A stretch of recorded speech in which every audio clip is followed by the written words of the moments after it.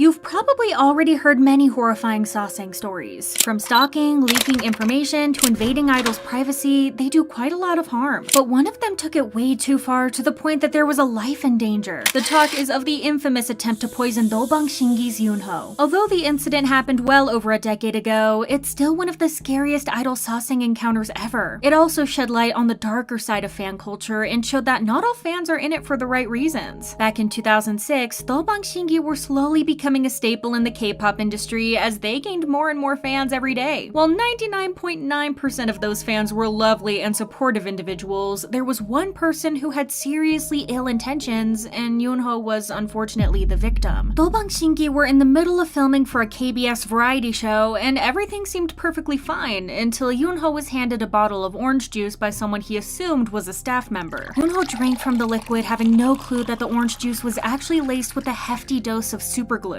He quickly realized that something wasn't right because he suddenly became extremely sick. Ingesting superglue can lead to blockage of the gastrointestinal tract, which causes severe abdominal pain, nausea, and vomiting. Additionally, Yoonho noticed that there was a strange chemical scent to the bottle, but drank it anyway. It's reported that Yoonho's manager also noticed that there was something odd about the juice, and they forced Yoonho to throw it up. Yoonho coughed up blood before he eventually fainted. It's reported that the culprit included a note as well, which read, "Watch your mouth. There are many people changing their channel when Dobang Shingi appears on TV. I want you gone." It seems like Yoonho either didn't see the note or simply didn't read it, because otherwise he wouldn't have drank the juice. It wasn't a staff member who gave Yoonho the bottle, but rather a sick-minded Sasaeng fan who wanted to seriously harm him. Thankfully, Yoonho was quickly rushed to the hospital where he received appropriate medical attention and was able to make a full recovery. The culprit turned out to be a 20-year-old woman who turned herself in at the police station a few days after the incident. She was arrested on charges of injuring. The woman was only identified by her last name Ko, and she admitted to the police that she was a Sasaeng fan of Dobang Shingi. She added that she felt the need to mess with Yoonho after she found out that he was going to be at the KBS building. The police said the woman purchased the juice and the glue at a nearby store in Yeouido and managed to get into the building without being spotted by any security official or staff member. It was also revealed that Ko was a member of a Dobang Shingi Sasaeng website for over 2 years. What's even worse is that Ko wasn't the only one involved in the attack. Some reports say that the suspect's aunt was somehow involved in the incident as well. According to some sources, the aunt supposedly handed the juice bottle to Yoonho, and she was also the manager of the website Dobang Shingi Anti-Cafe. Allegedly, the aunt told the police, "I liked all the other members of Dobang Shingi, but I was dissatisfied because I thought that Yoonho lacked in singing and dancing skills, so he lacked the qualities as a leader. Everyone is entitled to their own opinion, and it's completely okay to not like everything your favorite idol puts out. It's almost hard to comprehend that someone would be so angry with someone that they decide to physically punish them." She added, "At the time of the crime, I didn't think that Yoonho would drink it. I am deeply regretful upon knowing that he was undergoing treatment." Yoonho decided not to press charges towards Ko, even though she definitely deserved to face the consequences of her actions. Although the reasons for his decision are unknown, it could be because Ko was the same age as Yoonho's sister at the time. If Yoonho decided to press charges, the suspect, and possibly her aunt as well, would be charged for a criminal offense and could have faced imprisonment up to 7 years. Their qualifications could have been suspended for up to 10 years, and they would be fined up to 10 million won. Because Yoonho decided not to press charges against them, they managed to walk away from it completely free. Even though he recovered and the incident didn't leave him with any physical problems, Yoonho was in a really bad place mentally. It was so bad that he contemplated leaving the entertainment industry altogether. That isn't surprising because such an event would mess anyone up. It took Yoonho a couple of years before he was able to talk about the incident publicly. publicly. In 2014, he spoke about it on the show Stargazing. There, he was asked about the poison incident, and Yoonho shocked everyone as he said, "After the incident, I briefly considered quitting the entertainment industry." Yoonho added that, out of fear that it could happen again, he would watch everyone around him cautiously. On the show, Yoonho also mentioned that the incident might have triggered an anxiety disorder in him. Yoonho also mentioned that he did see a specialist to help him with the trauma. He added that he was angry that he had to go through something like this, and that he shouldn't have to in the first place. The incident was truly shocking. Allegedly, Super Junior's H.O.T took to his social media account shortly after it happened to express his worries for his younger brother Yoonho. H.O.T supposedly condemned the actions of the Sasaeng, wondering why the media would protect an actual criminal. This is all alleged, as those posts aren't online anymore. Dobang Shingi's fans were extremely worried for Yoonho in the group, even after he made a full recovery. They were concerned especially for their safety, since Ko and her aunt managed to sneak into the building without anyone even noticing, even if they allegedly needed an ID card to verify their identity. In 2019, Yoonho opened up about the incident again, and since he's talked about it many times, it's obvious that it left a huge mark on him. On NBC's show Radio Star, Yoonho revealed that he did indeed suffer from an anxiety disorder and that he couldn't drink orange juice for a while. He described feeling very angry with himself. Because he believed the fear was all in his head, he decided to overcome it by trying out shock therapy. Yoonho shared that he prepared 10 bottles of orange juice and that his hands started shaking immediately, but he decided to push past it and drink it. Yoonho said, "I thought to myself, if I don't drink this now, I'll never be able to drink it again. So I held my shaking hand and drank it." Obviously, trauma like this doesn't disappear overnight, and Yoonho admitted that he didn't get better right away. Thanks to his determination and strong mind, he decided to push through until his fear got gradually better and better. He added that he doesn't struggle with drinking orange juice anymore. Back then, the protection against K-pop artists wasn't as strong as it is now, even though K-pop idols have dealt with stalkers and Sasaeng fans since the 90s. It's hard to imagine what Yoonho went through back then, and it's very admirable that he managed to get over such a horrible thing. Unfortunately, sometimes history repeats itself, and it seems that the Sasaengs of the boy group S.E.S were inspired by the decade-old attack on Yoonho. In February of 2020, S.E.S agency Beat Interactive released a lengthy statement where they revealed that the group fell victim to a superglue terror attack. According to the company, someone tried to attack the group's vehicle, which was parked near their practice room. Although it might sound like it's no big deal, superglue can cause serious damage to a vehicle, which then can lead to the vehicle not working properly, and it can have fatal consequences. The agency confirmed that the perpetrator tried to intentionally harm the vehicle while also violating the group's privacy. Since the group's schedule wasn't public, the person somehow found out their destination and time in advance. The agency immediately reported it to the police and decided to carry out an investigation on available CCTV footage. The agency also promised that the perpetrator will be punished with no leniency. Because of the incident, the members experienced anxiety attacks and were scared that it would happen again in the future. The agency also shared that they would not tolerate the spreading of any false and malicious information regarding S.E.S. The company stated that the groundless rumors and blatant personal attacks caused the members severe mental distress. Last but not least, the company announced that they signed a contract with a law company that specializes in the field of online behavior and that they would be filing criminal charges against those who are involved in defamation and obstruction of business. The members had to adjust their schedules and had the option to ask for psychological counseling because the attack deteriorated their mental health, according to their agency. Unfortunately, idols have to deal with their lives being threatened almost every day. At this point, it's a part of the job that they do, and while their privacy can be protected with security and managers, the same thing can't be done online. K-pop fans are known for being passionate and dedicated, but some people take their devotion to dangerous extremes. These connections often transcend traditional boundaries, leading some fans to believe that they have a personal claim over their idols' lives. This sense of entitlement has a very ugly side to it, but as sad as it is, this might be something that we won't ever get rid of.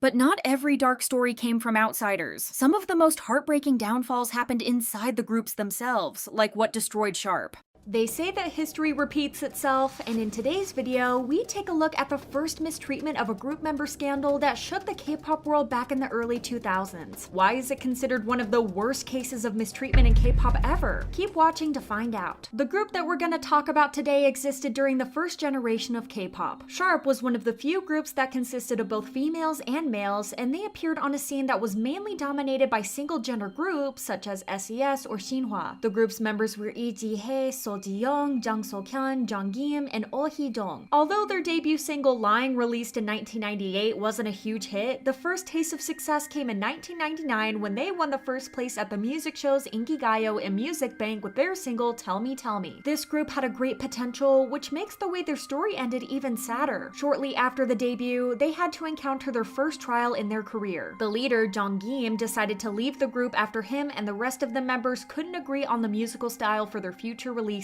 After a few member changes, Sharp was getting even more and more successful, and they were very well received in Korea as well, mainly for singing live during their performances, which was something uncommon. Despite facing a huge competition in the industry with groups like Sex Keys and H.O.T, it seemed like they were going to work themselves all the way to the top. When Sharp released their third studio album with the title track Good For You, the reception was so phenomenal that even though the song was released in summer of 2000, they promoted it all the way till November. So how exactly could a group this successful go so wrong? Somewhere along the way, things began to crumble until Sharp took a huge fall in 2002, just 4 years after their debut. Shortly after the release of their fifth studio album, the group officially announced their disbandment and left many of their fans wondering what happened. There was a lot of conflict and tension going on behind the scenes, and it ruined the group. A lot of people don't know that Sharp was actually created with the help of Ji-young's family. In fact, she comes from a very privileged background, and in the late 90s and early 2000s, her family was considered to be one of the wealthiest in South Korea. Ji-young's grandfather So Jong-chol served in the 19th Minister of National Defense, while her uncle served as the First Minister of Land, Infrastructure, and Transport, and is currently working as a president of Yonsei University, which is one of the most prestigious ones in Korea. So Ji-young was definitely born with a golden spoon. Since Ji-young's biggest dream was to become a pop star, she was able to make that dream come true with the help of her family and their finances. When Lee Ji-hae was added to the group, it's believed that's when the conflict truly started. Allegedly, Ji-young wasn't happy about Ji-hae being in the group, and it's also believed that Ji-young felt a great sense of jealousy towards Ji-hae. Because the group's debut album was composed by Lee Sang-min from Duda, who was known for creating songs with very high notes, Ji-hae was put as the main vocalist. This ultimately led to Ji-young feeling jealous and envious of Ji-hae. Because Ji-hae actually auditioned to be a main vocalist, it seems like Ji-young felt threatened by Ji-hae's talent. What made matters even worse is that the songs that were recorded prior to Ji-hae joining the group had to be re-recorded, as Ji-hae was now their main vocalist. Things only spiraled down from there. The things Ji-hae went through while being in the group traumatized her for life. It was hard to find the small details of the story since the case is over 20 years old, but we do know that Ji-hae was physically and verbally hurt by Ji-young and other friends of Ji-young as well. When their disbandment was just around the corner, the tension within the group was so bad that the members even performed separately on different stages. During their performances for the song My Lips Like Warm Coffee, Ji-hae was seen performing on a completely different stage than the rest of the members. This of course caused even more jealousy and conflict within the group because Ji-young felt that it was unfair that Ji-hae was getting her own set. At that time, Ji-young was dating a man named Do Si-won who would often join in making fun of Ji-hae and threatening her with his girlfriend. Apparently, Si-won used to physically hit Ji-hae while making various threats. In 2013, he was found guilty of being violent and threatening his wife. So the things he allegedly did to Ji-hae don't seem so far from the truth now. Ji-young even forced her mother to find Ji-hae at a broadcast hall, and her mother apparently pulled Ji-hae by her hair while calling her rude names. It's also alleged that Ji-young became very close to another member, Chris Kim, and together they openly ignored Ji-hae on every occasion. When the member Jang So-kyun tried to remain neutral about this situation and didn't want to get involved with the feud going on, he was allegedly peer pressured by Ji-young to join her and Chris Kim. In 2017, Ji-hae came forward about how it felt to be constantly ostracized by Ji-young. She shared that she had to hide her feelings and endure a lot of pain because she was afraid that her group and her career could come to an end. Ji-hae said, "I even rode in a separate car. I was a member of Sharp, yet I was always alone." Ji-hae then became completely isolated from the rest of the group. So much so, Ji-hae even recorded their songs alone, practiced by herself, and attended photo shoots alone. Ji-hae's pictures had to be edited into the group's photos, which at the time was difficult because the technology wasn't as involved as it is now. The situation was spiraling down quickly until there was nothing that could save the group from falling apart. Then, October 8th of 2002 came around and the infamous Music Bank incident happened. While the group was preparing to appear on Music Bank, Ji-hae and Ji-young were involved in a physical fight in the elevator. It's said that Ji-hae was always too soft on Ji-young and was never able to stand up for herself, even if Ji-young was younger than her. The outcome of the incident was just 2 members of the group appearing on Music Bank, as Ji-hae was removed by the managers to cool off and So-kyung was already unable to perform. The only 2 members who performed that day stay were Ji-young and Chris. Ji-young's mother also became involved as she confronted Ji-hae the next day, verbally and physically threatening her as well. This incident seemed to be the true end for the group as their agency, World Music Entertainment, announced their disbandment a week later as the scandal started to make headlines with everybody asking the same question: what truly happened? A few days after the incident, Sharp announced that they would be holding a press conference to explain the issue. Each of the members then explained what they thought about the conflict going on between Ji-hae and Ji-young.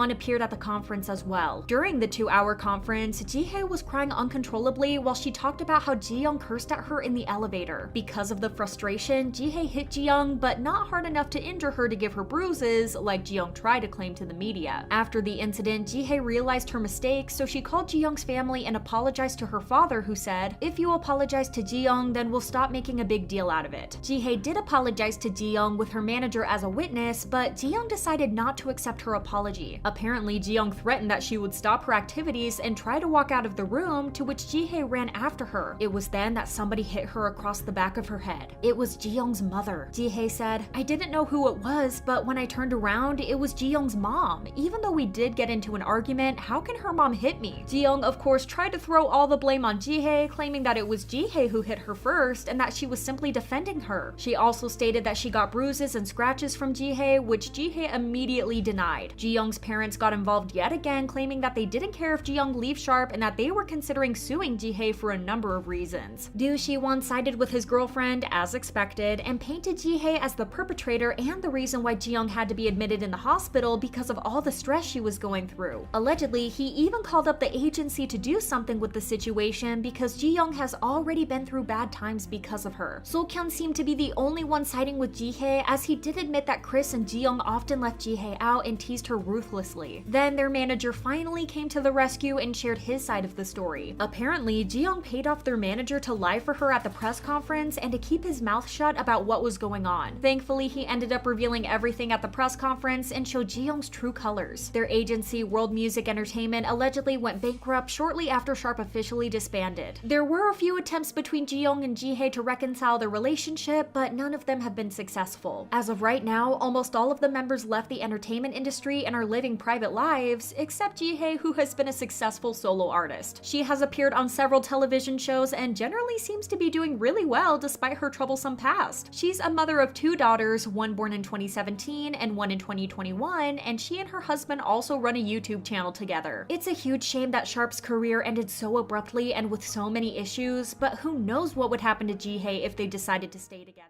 And while Sharp fell apart internally outside the stage, entire fandoms were at war, literally. Fan wars are basically part of the experience of being a fan at this point. Even if you don't partake in them, then you're at least aware of how severe they can get at times. From threats to doxing, sometimes fans really take things way too far in order to fight for their favorite idols. However, fans of 3rd and 4th generation K-pop groups will never know just how hardcore the fan wars were between 1st generation fans. They included physical fights, pulling hair, and even burning vehicles as a threat. The twisted beginning. Back in the 90s, when K-pop was still at its starting point, rival companies still existed. YG and JYP were established later on, so SM Entertainment and DSP Media were competing head-to-head on the market. SM Entertainment basically started the formula for many K-pop groups when they debuted H.O.T in 1996. The group was inspired by Western pop groups of the time like Backstreet Boys and NSYNC and had an extremely successful debut. Their fans also started the first ever K-pop fan club with the name White Angels. The fandom's color was white, and they made impromptu light sticks by waving white balloons to cheer their favorite group on. If you want an idea of just how popular they were, the Department of Education had to actually ban students from ditching school because a lot of H.O.T fans would leave class early to get tickets for their favorite idol's performance. H.O.T broke records and won awards, but most importantly, they inspired other companies to follow the same formula for their groups. One of them was DSP Media, who debuted their newest boy group called S.E.S in 1997. DSP Media originally planned for the group to be a hip-hop duo, but after seeing just how successful SM Entertainment were with debuting H.O.T, they decided to add 4 more members to the group and made it a K-pop group. It didn't take long for S.E.S to become widely popular. Their music drew an intensely loyal fandom called DSF, or Dear S.E.S Friends, and it was later changed to Yellow Keys. The members also appeared in lots of variety shows compared to the H.O.T members, and even starred in a movie. Because of this, people found them a lot easier to relate to, and they managed to get more fans from the general public. With both groups being big at the time, it was only expected that there would be disagreements between the two fandoms. The media also loved fueling the rivalry just like they do now, and the fans ate it up. Though I need to remind you that this was in the 90s. There wasn't Instagram or Twitter to have fights on or threaten someone's life over songs, so how did these fan wars even happen? Well, believe it or not, the fights actually got physical. Now, just to clear things up, the members of both groups held no anger or hatred towards each other whatsoever. Well, they weren't exactly the best of friends, but they also weren't having any fistfights backstage. The most they did was ignore each other when they met in the hallway, but that's it. Compared to the fights between fans, this was basically nothing. Funnily enough, Tony and S.E.S' Kim Sungjae ended up getting closer after they enlisted in the military and even became roommates later on. Even staff members would fight each other. S.E.S' Lee Jae-jin shared, "There actually wasn't any competition between us. I think it was between the staff members. Our manager would happily tell us, we got a bigger dressing room, or the stylist would go see H.O.T stage outfits and say, our outfits are better, we won. The fans, well, now that's a different story because the fan wars were something else entirely. There were fights on online forums and fans trash talking the rival group on TV interviews, accusing them of being bad performers and singers, but things truly shifted in July of 1997. Violent fan wars. In July of 1997, H.O.T made their comeback with their second album titled Wolf and Sheep, and at the same time, they also started promoting the same titled lead single, which should have been a great comeback stage, actually launched the fan war before H.O.T and S.E.S fans to a whole different level. Yellow Keys were in the audience during H.O.T's performance, and during the entire thing, they yelled insults at the H.O.T members. The original lyrics of the song say, "Damn you wolves, you animals," and Yellow Keys changed it to, "Damn you wolves, H.O.T." In response, H.O.T fans gave S.E.S the first generation version of the Black Ocean. Since they didn't really have light sticks they could turn off, whenever S.E.S performed, the H.O.T fans would stay silent and not cheer a move during the performance. Yeah, I know, it doesn't even come close to the insults that the fans come up with nowadays or the organized sabotages, but again, this was what took the fan war to a whole new level. Things only snowballed from there. Only a year later, S.E.S got an invitation to perform at the Myeongsang Girls High School Assembly. The school staff probably thought that they were doing a good thing for all their students. Considering this is a school full of teenage girls, they thought that inviting one of the hottest boy bands of the time would be the right move. However, they forgot to consider one thing. Most of the school students were actually H.O.T fans. Even the S.E.S fans at the school were not aware of the performance because it was a private schedule and it wasn't announced by the company. Yeah, a disaster in the making. The students were outraged and they weren't just booing at the members. They hurled themselves at them, and S.E.S Sunghoon was even spat on by one fan. Recalling the incident, he said, "I remember her face. It is so vivid. I spat on S.E.S. That's what she said. She was sitting and smirking at me with that intense look. I was honestly so irritated." The Dream concerts also gave quite a huge platform for the fandoms to fight with each other. H.O.T and S.E.S fans would literally make banners and posters with written threats for the members of the rival groups and throw water bottles, eggs, and even freaking watermelons at each other. Imagine just wanting to see your favorite group perform and getting a watermelon thrown at your head. But that's not even the craziest thing about it. These fights would get so bad that the fire brigade, the armed police forces, and ambulances had to be present at the concert in case the situation escalated, and often it did. This is where we talk about the 1999 Dream concert. Just like every big fight at Dream concert, it started with torn banners. According to a S.E.S fan, H.O.T fans got to the venue much earlier before the concert started and covered the whole thing with H.O.T banners, leaving no space for banners of other groups, more specifically S.E.S. This caused S.E.S fans to tear up the banners, and it led to an actual physical fight between fans. The fan recalled, "I took their banners off and threw it in the bathroom. H.O.T fans found out and, well, it turned into a fight. We had about 20 to 30 people and there were about 30 to 40 H.O.T fans. I stood in front because I was a Taekwondo expert. We had the upper hand. It was awesome." The biggest fight between the two fandoms happened in 1998 over day songs at the year-end award shows. This fight escalated beyond petty insults and ripped banners though. On December 5th, 1998, before the Golden Disc Awards happened, the tension was through the roof and it led to 250 fans from both fandoms meeting each other outside the venue. Well, meeting is a light term because this so-called meeting would lead to a physical fight between the two fandoms. On top of popping the colored balloons, fans also hit each other with umbrellas and pulled their hair. The fight was so severe that the police got called to calm things down and the whole thing was reported on the news. But did the fans care? Not really. The only important thing was that their favorite group would end up winning the day song and that they would come out victorious. Or so they thought. This is basically just like when 21 and SNSD were up against each other, and while Solons and Blackjacks were fighting over who would get to win,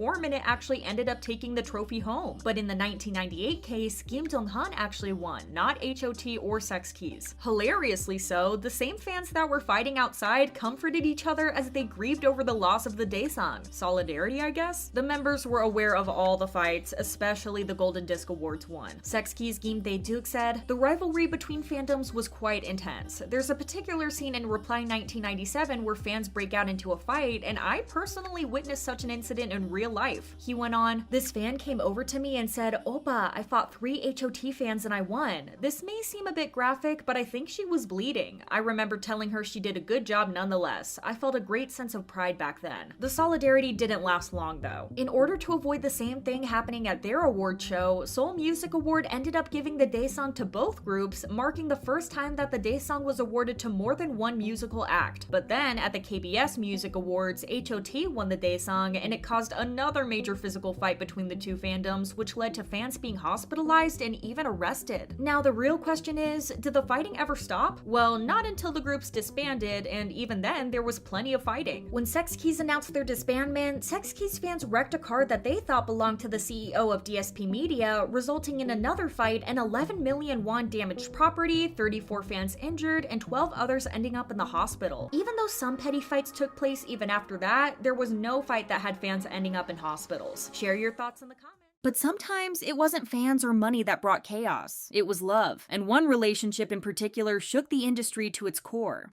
What once seemed like unconditional love was revealed to be a tragedy. Seol Taiji and Lee Ji-a's relationship is considered to be one of the darkest dating scandals in K-pop history. From how their relationship started to how it ended, it definitely caused a lot of heat among Korean netizens. It was also a massive shock for a lot of people because no one knew that these two were in a relationship until 2011, when the truth about their divorce started to come out slowly. In 2011, Korean netizens were sent into a frenzy when it was revealed that Seol Taiji and Ji-a were previously married, and Ji-a was seeking 5.5 billion Korean won for a divorce settlement and division of property. But let's go all the way back to the beginning. Lee Ji-a, now a very successful and respected actress, left South Korea in 1993 to travel all the way to the United States to pursue her studies. At the time Ji-a left, she was 15 or 16 years old, but many reports released different claims. According to one, Ji-a supposedly claimed that she was born in 1981 and not in 1978, and that she left for the States when she was in the 6th grade and lived there for around 10 years. Those reports have remained as baseless rumors though. The story of how Ji-a and Taiji met was confirmed by Ji-a's former agency, Key East Entertainment. The two first met in 1993 in Los Angeles when Ji-a was attending the same concert as Taiji, and they were introduced to each other by an acquaintance. At that time, Ji-a was 15 years old and Taiji was 21. Despite this huge and alarming age difference, the two seemed to get along well. Soon their relationship progressed as they exchanged many letters and phone calls. Because Taiji had to return back to South Korea to continue his activities as a K-pop star and Ji-a stayed in the States, they decided to stay in a long-distance relationship. 3 years passed and Taiji announced that he would be temporarily retiring from the entertainment industry in 1996 and return back to the States, possibly to be with Ji-a. In 1997, the couple decided to tie the knot and they got married in October of that year in Nevada. To a lot of people, this seemed like Taiji was waiting for Ji-a to turn 18 years old so he could get legally married to her. Ever since their relationship was reported to the public, a lot of people expressed their disagreement with their relationship, mainly because of their age difference and the fact that they started dating when Ji-a was still a minor and Taiji was already an adult. After they got married, the couple first lived in Atlanta but then moved to Arizona. Their marriage seemed idyllic at first, but it started to change just 3 years after the wedding. In 2000, Taiji decided to return back to Korea to make a comeback as a solo artist. Because of the distance and Taiji's hectic and stressful schedule, it put a definite end to their relationship, although they would stay married for a few years. Ji-a's agency reported that Ji-a, who stayed in the States while Taiji moved to Korea, decided to file for divorce in 2006, which was finalized in 2009. The reason for their divorce was stated to be Taiji's unusual and demanding job, his lifestyle, and his incompatible personality. This was the first hint towards their marriage not being so perfect. The agency stated, because Seoul was a very famous celebrity, Lee could not disclose her personal story since her debut. No one knew about their relationship or marriage because both of them notoriously kept their personal lives private and hidden from the media. Not even Taeji's close friends knew about their marriage. Yang Hyun-suk, former head of YG Entertainment and a former member of Seoul Taeji and Boys, allegedly had no idea about it as well. G.o.d released a statement through her agency where she apologized for not being able to tell the truth sooner. She said, "I am truly sorry to everyone that I couldn't tell the truth. I had to go through quite a difficult time because of this. Although I was young, I truly loved him. I wanted to end our relationship smoothly, but we weren't able to, and I'm deeply sorry." It's not much of a stretch to say that after netizens learned about their previous relationship, they began a witch hunt on G.o.D. What was especially alarming for them was how both of them managed to keep their relationship a secret for 14 years and how there was really no information about G.o.D in her past. At one point, she was even nicknamed the Alien for keeping her privacy so protected. Netizens even launched a website called Easiya.com in hopes of finding information about her fast. Allegedly, these netizens even went as far as revealing information about G.o.D's relatives. Netizens set up a website for Taeji as well called seoljinyo.com titled Requesting the Truth from Seoul Taeji. The person who ran the website wrote, "As an individual who loves Seoul Taeji's music and adores the singer, I hope Seoul will step up himself to voice the truth and handle the matter." The situation got progressively more and more messy as new information was being released. There was a disagreement between G.o.D and Taeji regarding their divorce and the time it was finalized. Since G.o.D filed for the divorce in 2006 and the court decision became effective in 2009, the 3 years required for seeking alimony according to Korean law didn't expire. As mentioned before, G.o.D requested 5 billion won as property settlement and 500 million won as alimony. But Taeji argued that the court decision became effective in August of 2006 and the statute of limitations has passed. It was soon revealed that G.o.D decided not to go ahead with the suit, citing psychological pain as the reason. According to G.o.D's lawyers, G.o.D, her family, and friends were suffering mentally after G.o.D's personal life was exposed. Taeji and his legal team opposed G.o.D's withdrawal from the lawsuit. A representative from Taeji's company said, "He lodged and dropped the suit without any prior notice to Seoul. He concluded that it may be possible for her to do again and that an objective truth-finding investigation should take place." Although not confirmed, it was suspected that Taeji decided to object to G.o.D's withdrawal because he wanted to clarify the truth, as the rumors about the couple were getting slowly out of hand. Some people allege that the couple agreed on the withdrawal in advance, or that Taeji paid G.o.D for canceling the suit. There was also a rumor that G.o.D and Taeji had a child, which was at the time being raised by a third party. But it was confirmed that G.o.D and Taeji never had any children together. The couple was in a legal battle for 6 months before they finally came to an agreement. G.o.D's agency released a statement which read, "Seoul and E have agreed to divorce without any monetary payment. Their marriage status had already been resolved before the lawsuit, but the two had to go through the procedure once again to prevent any legal flaws. Through the mediation, Taeji and G.o.D agreed that they will not sue, slander, or engage in monetary dealings, as well as publish or release albums about their previous marriage. If any of them would release any publication regarding their marriage, they would have to pay around 200 million won as penalty for breach of contract." After that, it seemed like the conflict finally settled and both parties got the closure that they needed. 3 years after the legal matter was resolved in 2014, G.o.D decided to break the silence about what it was like to be married to Taeji. This started a whole new scandal because some claims she made towards Taeji were shocking. G.o.D appeared on the show Healing Camp where she shared that she had to give up a lot of things in order to be in a relationship with Taeji. G.o.D said, "The love that I had chosen was one that was so secretive to the point that I could not even afford to have a squirrel catch a sighting of me. I couldn't tell anyone. I couldn't have felt any more alone." G.o.D added that she got so used to being by herself that it felt like poison. That was when she realized that things had gone too far. G.o.D was asked how her family reacted to her feeling so alone, which is when G.o.D revealed that she didn't have any communication with her family for 7 years. G.o.D continued, "I finally contacted them after about 7 years. At that time, it just had to be like that. I chose to live an abnormal life as Seoul Taeji had wanted me to, and at that time, I thought I was protecting our love by doing so." G.o.D also admitted that after the world found out about the relationship with Taeji, she didn't leave her house for about 4 months. She was so shocked, she often lost track of time and didn't eat much. The things G.o.D shared on Healing Camp gained a lot of attention, which then resulted in many rumors circulating online. It didn't sit well with Taeji, who released his own statement regarding the situation through his agency. The statement said, "Regarding E's comments about Seoul, they weren't true at all and rumors are surfacing." Taeji then debunked G.o.D's claims that she didn't see her family for 7 years by stating that they had both of their parents' permission to get married. According to Taeji, their families were well aware of their marriage. He also stated that when they were married, they used to travel, go shopping, and explore the city just like any other couple, which didn't line up with what G.o.D had said about spending all of her time indoors. Their closest family and friends knew about the relationship, but they decided not not to make it public to the media. Taiji admitted that he felt some responsibility for their shared past, but added that facts shouldn't be manipulated or distorted. Their relationship was truly a roller coaster. And some stories were pure nightmares, like the mysterious passing of Kim Sungjae that left the entire country in shock. The passing of Kim Sungjae raises a wave of questions even 26 years after it happened. A tragedy in its true meaning, Kim Sungjae's life was cut short out of nowhere, seemingly for no reason. As we dive deeper into the case, it becomes more and more apparent who is responsible for his unexpected farewell. But even after 2 decades, there still hasn't been any justice served, and that's the reason why this case is so twisted. Before we get into what really happened between November 19th and November 20th in 1995, let's talk about Kim Sungjae and what he achieved through his short but successful life and why this case was so big. Sungjae was born on April 18th, 1972, and he got everything that it takes to be a true all-rounder in K-pop. Not only was he a great singer and rapper, he had developed some incredible dancing skills too, and he was also a part-time model, which isn't surprising considering how great he looked. Sungjae shone the most as a member of Deuce, a first-generation K-pop and hip-hop group that gained the most success and prominence in the early 90s. Deuce consisted of Kim Sungjae and Lee Hyun-do, and they debuted in 1993. Deuce was considered to be one of the most influential groups of the 90s. Not only did they introduce hip-hop music to the Korean audience, they also attracted a lot of attention because of their dance and style. Their fan base was growing each day, and they were on their way to become the biggest K-pop act of that era. Unfortunately, in 1995, Deuce suddenly disbanded as the members couldn't agree artistically anymore and decided to pursue solo careers instead. Sungjae made his solo debut on November 19th, 1995 by releasing the song As I Told You. I'm sure many of you might know this song because a lot of K-pop groups have covered this song at some point in their careers. The most prominent cover of As I Told You is the one BTS did in 2016. For most idols, their debut day is the happiest of their lives. For Kim Sungjae though, this day would become his last. Life cut short. Kim Sungjae had his solo debut with As I Told You at Music Bank on November 19th, 1995. As told by Greasy TV on YouTube, he arrived at a hotel along with his manager, 2 foreign backup dancers, 4 Korean backup dancers, and lastly, his girlfriend. When these people were interrogated later on, they all claimed that they just hung out in the common room and had a couple of beers together. After a while, around 1 a.m., all the backup dancers called it a night and went to their respective rooms. Sungjae's manager also decided to head to bed, so then it was only Kim Sungjae and his girlfriend left alone in the living room. There's an important fact to remember that will explain a lot of things later in the story. It's known that before the manager went to sleep, he turned on the dryer. Now, this type of dryer will automatically turn off after 2 hours and 15 minutes. Around 6 a.m., the manager went to the living room and saw Kim Sungjae still asleep on the couch,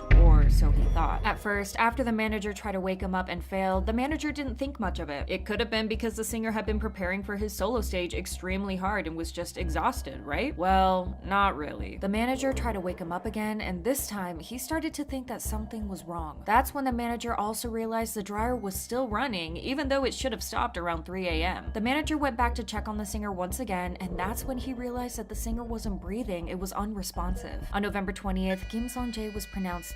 Mind you, he was just 23 years old. But what truly happened? Did he pass away naturally, or was it under the hands of someone else? That's where things get messy. All signs point to her. At first, Sungjae's passing was ruled as cardiac arrest. Since he had a pretty large fan base, rumors started to spread around quickly. Some people claimed that the singer was actually addicted to substances and he simply overdosed, which was following the rumors about the singer being a drug addict from the beginning of his career. There have even been rumors that Kim Sungjae took his own life, but this has quickly been proven as false. According to the singer's mother, Kim Sungjae was really excited about his solo career. He had good connections with his friends and family, and even promised to his mother to see her after he debuts. Of course, it's still possible for a person to take their own life, even though they seem perfectly fine, but this wasn't Kim Sungjae's case. Then the results of the autopsy and toxicology report came in. Kim Sungjae had 28 needle marks in his right arm. This could still mean that Kim Sungjae overdosed, right? But he didn't. The toxicology report took a while to arrive because the professionals couldn't identify the substance in his body. After a while, it was revealed that animal sedatives, such as animal anesthesia and animal euthanizer, were the unknown substances. It's also rumored that the reason why the toxicology report took a while longer to be done than the autopsy is because it was actually the first time someone had been killed by the usage of animal sedatives and animal euthanizer in South Korea. Now it was obvious that Sungjae didn't pass away due to natural reasons. So who was the one behind it? Well, there's only one person that was with the singer at the time of his last breath. Because of the placement of the needle shots in Kim Sungjae's arms, it was obvious that someone had to inject those needles into him. It would be really tricky and difficult for Kim Sungjae to do it to himself, mainly because he was right-handed and usually your opposite hand is the weaker one. It would be hard for him to find the right veins to inject the substances into as well. But do you know who was very skilled with needles? Kim Sungjae's girlfriend. To this day, we don't know what her name is for sure, although it was speculated her name could be Kim Yoo-sun. It's reported that his girlfriend was a medical student, so she must have had a good knowledge of the human body, which would also explain the 28 needle marks, as she was likely aware that she needed to inject little by little since substances like these can clog up the human veins. A witness later came in to report that they sold Sungjae's girlfriend those animal sedatives and euthanizer. This witness also shared that Sungjae's girlfriend told them not to tell the police she bought those drugs from them if they ever asked. This is going to sound insane, but allegedly his girlfriend previously killed her own dog and replaced it with the same breed to see if those drugs really work. She sounds like a psychopath, which she might as well be considering the way she acted towards Kim Sungjae throughout their relationship. It has been reported by many people that Sungjae and his girlfriend had a pretty rocky relationship. At some point, she allegedly went on stage during one of his concerts and screamed at the fans, "Leave my boyfriend alone." Whenever Sungjae's fans would approach him, his girlfriend would throw a fit and would do everything she could to stop them. His girlfriend was also a borderline stalker, as she always contacted his friends to find out what Sungjae was doing. She also apparently fired a gas gun towards Kim Sungjae's face and actually shot him the night before he was supposed to leave for the US. On one instance, Sungjae allegedly got really drunk and his girlfriend got mad at him for drinking, and so while he was sleeping, she actually tied him to the bed with duct tape. It was also said that Sungjae actually broke up with his girlfriend before he went to the US, so maybe she did all of this to get back at him for breaking her heart? Now let's talk about the dryer again. Remember how the manager noticed the dryer was still running at 6 a.m. even though it should have stopped sometime around 3 a.m.? Well, it's believed that before Sungjae's girlfriend left the hotel room at 3:30 a.m., she turned the dryer on. No one knows why, but investigators had played with the possibility of her turning it on to drown out any sounds as she mercilessly took Sungjae's life. I've already mentioned before that the cause of the passing was concluded as cardiac arrest. At some point, although it's not clear when or why, his autopsy was changed and the cause of the passing was concluded as something else because once all the evidence started to pop up, his girlfriend actually went and requested for the cause of passing to be changed back to cardiac arrest. Allegedly, she also tried to bribe the police with money to stop them from examining Sungjae's body completely. Definitely suspicious. The police also did a really bad job at investigating the crime scene and looking for more clues. There was CCTV around the hotel, but the police made zero effort to check the footage. When Sungjae's mother was asked to come and identify the body, she noticed something that didn't sit right with her. She said that no matter the time or place, Sungjae always took off his makeup before going to sleep. But when she went to identify him, she noticed that his hair was still done and he still had a lot of makeup on. This seemingly unimportant detail defines the timeline of Sungjae's passing a little more. There's a high chance that Sungjae was attacked before he even managed to go to bed. Sungjae's girlfriend didn't even try hard enough to hide any evidence, and so it came as no surprise that at first, she was found guilty and sentenced to life in prison for the murder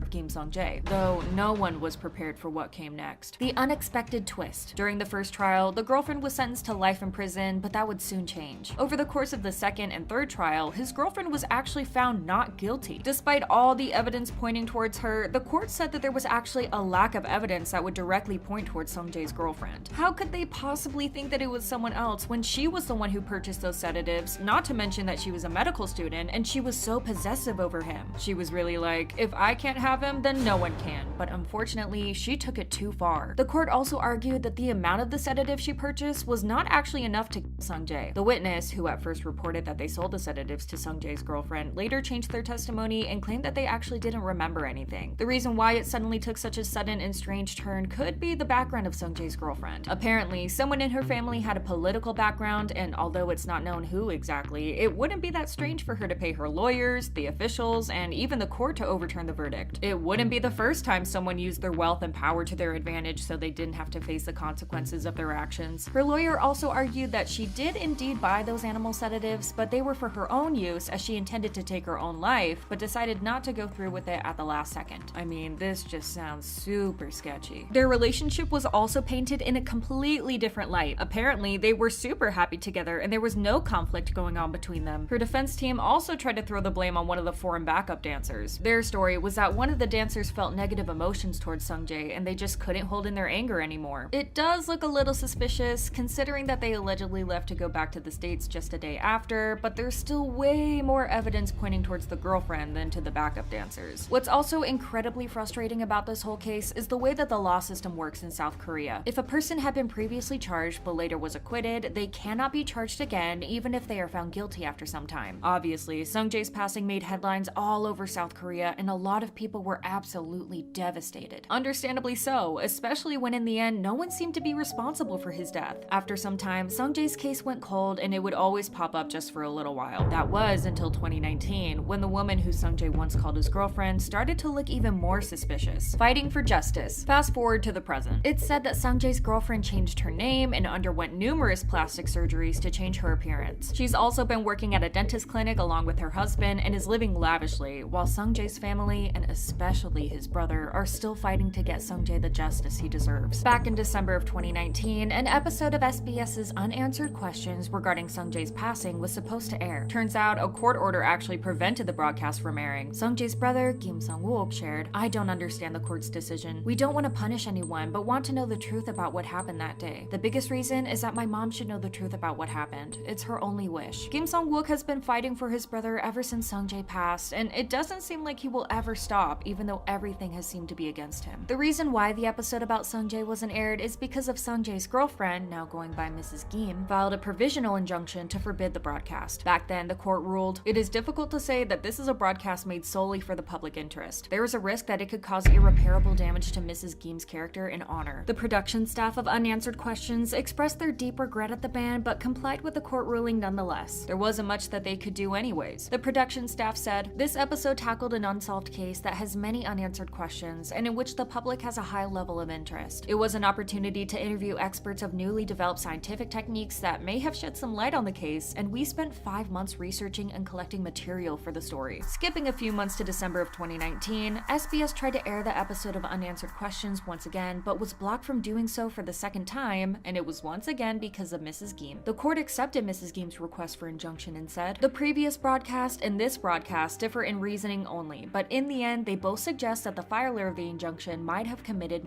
The court also determined that the broadcast contains information which hasn't been confirmed, such as that Mrs. Kim injected Sungjae with magnesium sulfate and that she has actually purchased more of the animal sedatives than it was said before. Unanswered Questions responded to the court ruling, "We respect the decision of the court, but we are deeply frustrated. So long as we continue to receive information on the case, we will continue to look further into the matter. My heart goes out to Sungjae's family, who have been looking for answers for 26 years without much success. It must be incredibly hard to not know what happened to their beloved son and brother." While it's understandable that SBS had to follow the court ruling, it's obvious that Mrs. Kim doesn't want the episode to air because the world will probably learn the full truth. And now that she's basically built a completely new life for her, she wouldn't want that taken away from her, would she? Lee Hyun-do, a person who made Deuce Complete, shared a story about Kim Sungjae on a broadcast one day. He started off by saying that he and Sungjae fought a lot before Sungjae left the US to have his solo debut stage in Korea. According to Hyun-do, as Sungjae was leaving, he gave him a smile, bid him goodbye, and gave his hand for a handshake. Hyun-do didn't take it. On that day, Hyun-do had a strange dream where he and Sungjae had just finished a schedule and had many fans approaching them with flowers. What Hyun-do found weird was that all the fans went to Hyun-do and gave their flowers to him. No one went to Sungjae, who could only smile at them from afar. When Hyun-do went to him and gave him some flowers, Sungjae only said, "It's okay, I'm gonna get tons of flowers tomorrow." This story gives me the chills. Let me know in the comments below if you feel the same way about it as I do. After everything K-pop's past went through, the scandals, losses, and heartbreaks, it's no wonder today's legends have strong opinions about the new generation taking over. The K-pop industry has changed a lot over the years, and newer idols are a lot different from how their seniors used to be back in the day. This has raised a lot of questions among fans, the main one being, what do older legendary idols think of the industry and the idols nowadays? There have been recent discussions about vocals in newer generations of K-pop, with many people agreeing that companies aren't focusing on debuting strong singers anymore. To make their point, people have also compared vocalists from the first and second generations with newer ones, but it seems like netizens aren't the only ones who think that idols don't take their jobs as artists as seriously anymore. First-generation idol Ok Joo-hyun, who used to be a member of the legendary group Fin.K.L, appeared on a broadcast of KBS Cool FM's Bag Myung-soo's radio show. During the show, she recalled a time when she and Sharp's Lee Ji-hye didn't have a good impression of each other at first, but started getting along after they worked together. She added that she started adoring Lee Ji-hye when she showed that she was amazing at her job, as she said, "Those who invest a lot of time in mastering their main job will definitely get recognition. I don't like those who do things half-heartedly." Bag Myung-soo then went on to praise Joo-hyun for her singing in the show I Am a Singer, to which Joo-hyun replied that she has to be good at singing since she's a singer. While Joo-hyun didn't criticize any idol outright, she still said what everyone had been thinking. Not only do singers have to be good at their jobs, but they also have to keep practicing all the time to get better at it. EXO's Xiumin shared a similar sentiment last year when he appeared in the SM Entertainment survival show NCT Universe Start to mentor the trainees for their performance of EXO's song Electric Kiss. During his appearance, Xiumin helped the trainees with their dance moves and gave them tips on how to succeed as K-pop idols. One piece of advice that got a lot of attention was his focus on the importance of singing well rather than just dancing well, as he said, "Dancing isn't that important. Singing is the most important. If you can't sing well, no matter how good you are at dancing, you won't look talented." Seeing the state of the industry right now, it makes sense that this is the advice he would be giving to the rookies. Even Teen Top's Cap pointed out that in the past, members with weaker singing abilities were given fewer lines to avoid making obvious what they are lacking. But nowadays, with better editing, even those members can sound decent on recordings, so they're getting more parts. He also believes that companies aren't focusing enough on vocal training anymore because they rely too much on pre-recordings and bank on parasocial relationships for popularity, which is the sad truth about the state of the industry right now. However, older idols also acknowledge that the idols of newer generations have it a lot harder to succeed. Mostly, they're aware that there's more competition nowadays than there was before. This has made the standards for success drastically change, because nowadays if a song or album doesn't instantly dominate the charts and sell millions, it's seen as a failure. Even if a release does moderately well, there's a flood of posts declaring that the group is falling off and will never get back on its feet. Remember when ITZY had one comeback that didn't do as well, and K-pop stans instantly declared that the group was no longer deserving of their fourth generation leader title and how they were having a downfall. The group is still doing consistently well, yet whenever people talk about them, you would think that they barely sold albums or got any streams. This pressure also makes fans buy albums in bulk or stream endlessly to boost numbers, which has led to a lot of artists having inorganic success. Older idols understand this and sympathize with their younger peers, especially since they know that the industry is pretty harsh on them as it is without the added pressure. TVXQ's Yoonho has publicly told his juniors to not worry much about breaking records, especially knowing the state that the industry is in. During the press conference for her album Invu, Taeyeon was also asked if she had any advice for the younger K-pop idols who looked up to her. She not only stressed the importance of idols knowing what they want to convey through their music and performances, but also expressed sympathy for the challenging work environment they face. She said, "These days I feel like the K-pop industry has become too competitive. I feel sorry for my Hubeis who had to survive in that sort of environment." T.O.P. from Big Bang also spoke of this, expressing to be thankful that he was a trainee for less than a year since he has seen that trainees nowadays are under a very harsh system. He shared his concern about trainees being trained like robots, following instructions without autonomy, and said that even though they might get more popular, they will still feel lonely and isolated. Lee Hyo-ri shared similar sentiments, comparing the industry during her debut to its current state, and according to her, everything has become much more difficult for the newer generation. She emphasized that idols used to have a lot more freedom due to social media and the internet not being as prevalent back then. Hyo-ri also raised the issue of privacy, saying, "Idols these days have little to no privacy since everything is revealed, and competition has become more fierce." Due to this, she said that the workload for idols has increased a lot because now they have to practice and train all the time due to the higher pressure they're faced with.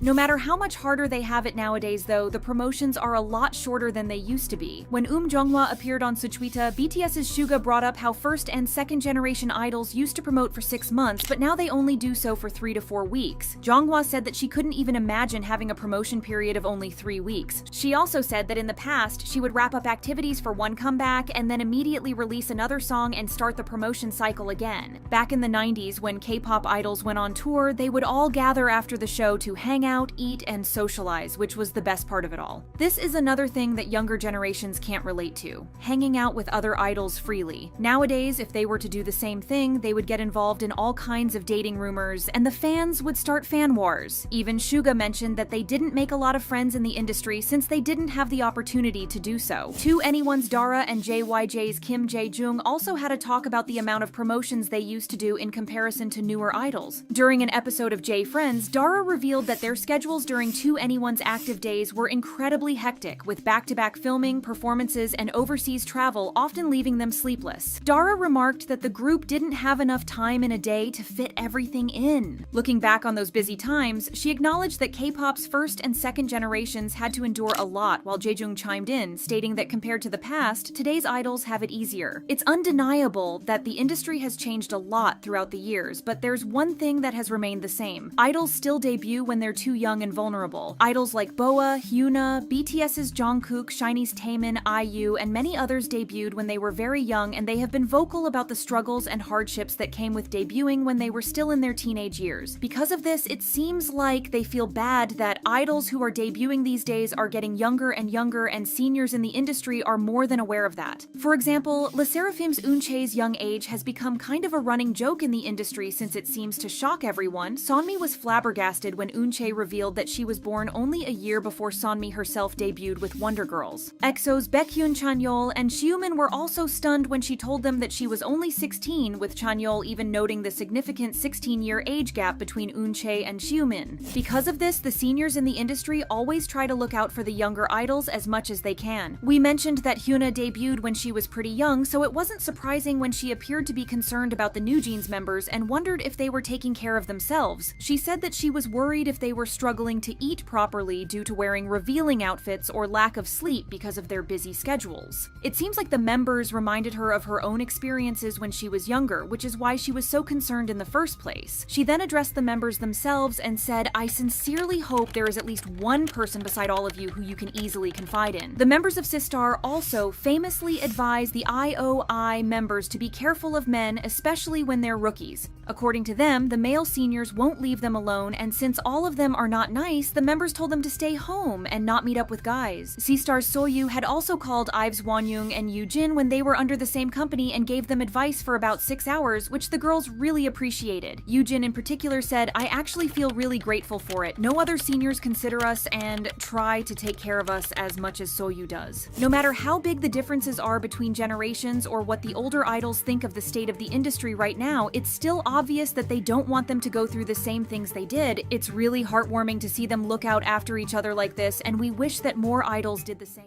K-pop's history isn't just made of iconic stages, it's also built on pain and tragedies that shape the industry forever. Don't forget to like, subscribe, and hit the notification bell to uncover everything that defined K-pop into what it is today.